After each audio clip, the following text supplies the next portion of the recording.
Tonight we examine a trade war fought not with armies, but with shopping carts and tariffs, centered on a bottle of American bourbon. This is a story where the battlefield is the liquor aisle, and the casualties are counted in lost sales, empty shelves, and shaken traditions. What seems like a simple bottle of bourbon has become a symbol of a much larger conflict, one that reaches into homes, businesses, and even the heart of national identity. Canada, once America's closest ally, has launched a sweeping boycott of U.S. bourbon, shaking the global spirits industry and straining a historic partnership. The move has sent shockwaves through both countries as consumers and businesses alike grapple with the consequences of a trade dispute that has spilled over into everyday life. What began as a dispute over steel and aluminum has spiraled into a cultural and economic standoff, with bourbon as the unlikely battleground.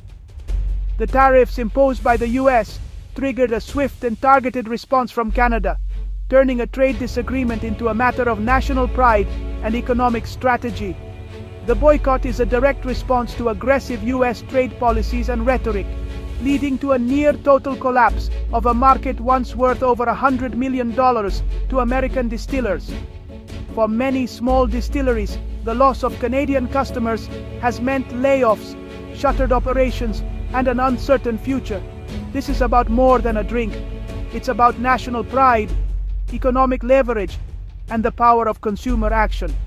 Canadians are making their voices heard not just at the ballot box, but at the checkout counter, choosing homegrown alternatives and sending a message that resonates far beyond the liquor store. Global partners are watching as Canada leverages its market power to target a product deeply tied to American identity. The world is taking note of how consumer choices and government policies can intersect, creating ripples that affect international relations and local economies alike. Empty shelves in Canadian liquor stores send a clear message to Washington, echoing through Kentucky's bourbon country. The impact is felt not just in lost revenue, but in the uncertainty and anxiety gripping workers, families, and entire communities. The crisis has created losers and unexpected winners, while fueling political tensions on both sides of the border. As Canadian whiskey and other international brands fill the void, the bourbon industry faces a reckoning, and politicians are forced to confront the real-world consequences of their decisions. We'll break down how this happened, who's paying the price, and what it means for the future. In this episode, we'll uncover the human stories behind the headlines and explore how a bottle of bourbon became a flashpoint in a much larger struggle. To understand the crisis, we go back to early 2025, a year that would become a turning point in North American trade relations. Tensions over trade imbalances, simmering for years, finally boiled over as both sides grew increasingly frustrated with the status quo. Former President Trump's provocative comments about annexing Canada, followed by steep US tariffs on Canadian steel and aluminum, sparked outrage across the border and sent shockwaves through global markets. Canada saw these moves as punitive, not protective, and decided to respond strategically, determined to defend its industries and national pride.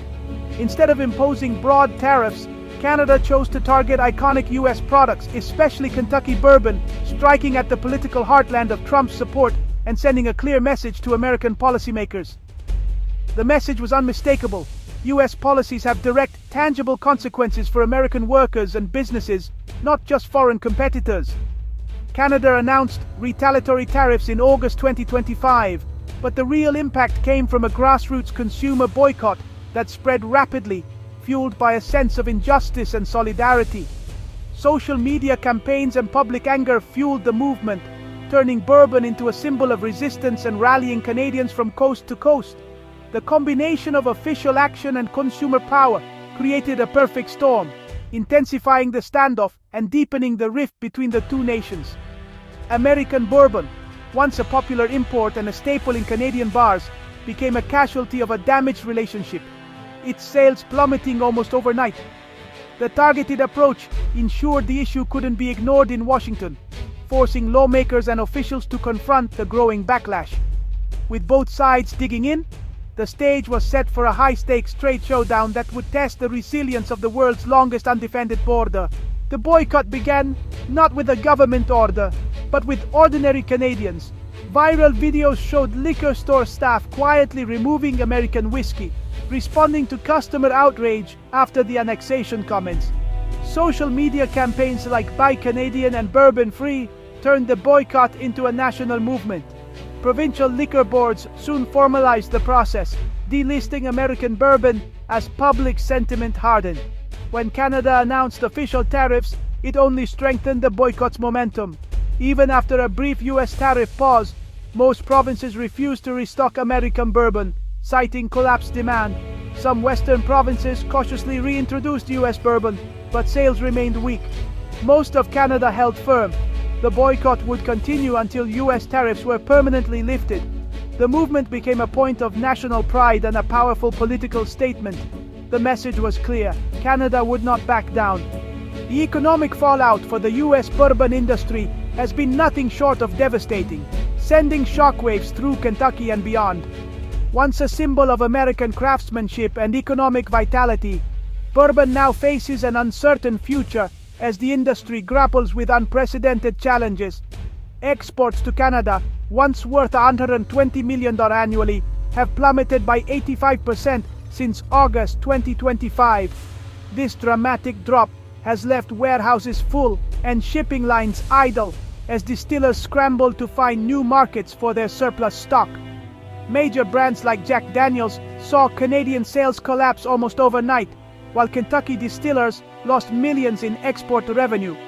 The shelves that once showcased American bourbon now sit neglected, a stark reminder of the trade war's impact.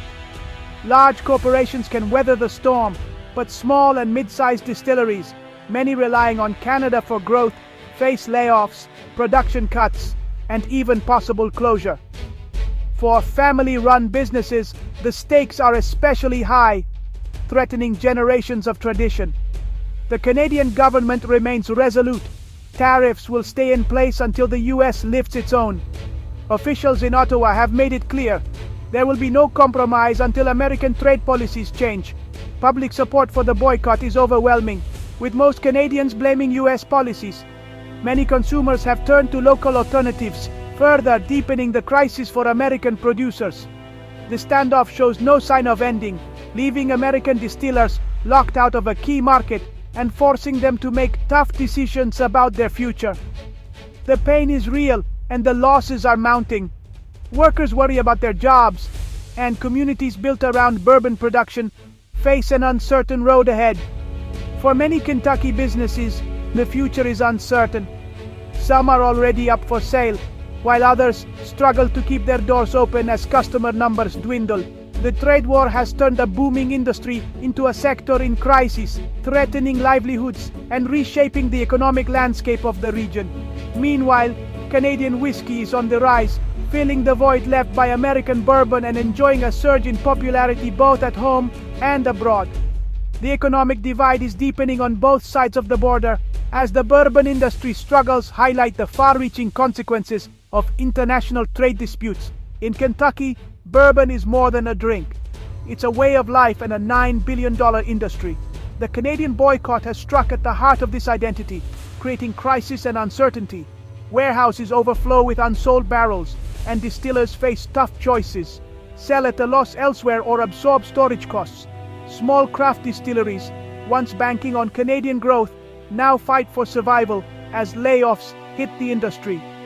Locals feel like collateral damage in a political fight they didn't start. Kentucky politicians are caught between national policy and protecting their state signature industry. The crisis has become a political flashpoint, with blame traded in Washington. Distillers just want to sell to their longtime customers again. The bourbon community is left waiting for relief that may never come. As U.S. bourbon falters, Canadian whiskey is booming. The boycott has fueled a Buy Canadian movement, with consumers discovering and embracing local brands. Distilleries report record sales and are innovating with bourbon-style whiskeys to win over former bourbon drinkers. Creative branding like BRBN and new flavor profiles are capturing the market. Even if the boycott ends, experts believe Canadian whiskey will keep its newfound market share. Some distilleries are finding legal workarounds, bottling Kentucky bourbon in Canada under new labels. The disruption has sparked innovation and may reshape the industry for years. Canadian whiskey is no longer in bourbon's shadow. It's thriving. Experts say the Canadian boycott is a masterclass in targeted economic retaliation. Trade analyst Sarah McIntyre calls it one of the most effective boycotts ever, hitting a culturally resonant product and forcing Washington to pay attention. The focus on bourbon, rather than broad tariffs, minimized harm to Canadians while maximizing political impact in the U.S. Kentucky historian Michael Veach warns that lost brand loyalty may never return, even if the dispute ends. Canadian whiskey expert Davin de Kergomo sees the boycott as a turning point, shattering old stereotypes and boosting domestic pride. Both sides agree the spirits market and the US-Canada relationship may be changed for good. The lessons of this trade war will echo far beyond the liquor aisle. The bourbon boycott has pushed US-Canada relations to a historic low. Canada's firm stance, no end to tariffs or the boycott until US steel and aluminum tariffs are lifted, reflects a new assertiveness. US lawmakers from affected states are pressuring Washington for a resolution, exposing deep political divisions. The dispute is now a political football, complicating efforts to de-escalate. The long-standing image of friendly neighbors has been replaced by mistrust and rivalry. Diplomats search for a solution, but entrenched positions make compromise elusive. The humble bourbon bottle now symbolizes a fractured partnership. The empty shelves in Canada are a stark symbol of a fractured US-Canada relationship. The bourbon boycott shows that trade is about more than economics. It's about respect and sovereignty. Canada's bold stand has changed consumer habits and may cause lasting harm to the US bourbon brand. The standoff could drag on, deepening the divide and reshaping both industries. The world is watching, learning how targeted boycotts can be powerful diplomatic tools. Rebuilding trust will take more than lifting tariffs. It will require a reset in diplomacy and mutual respect. The story of bourbon is now a cautionary tale of how even the closest friendships can break. In this new era, a bottle of bourbon is more than a drink. It's a symbol of a continental divide,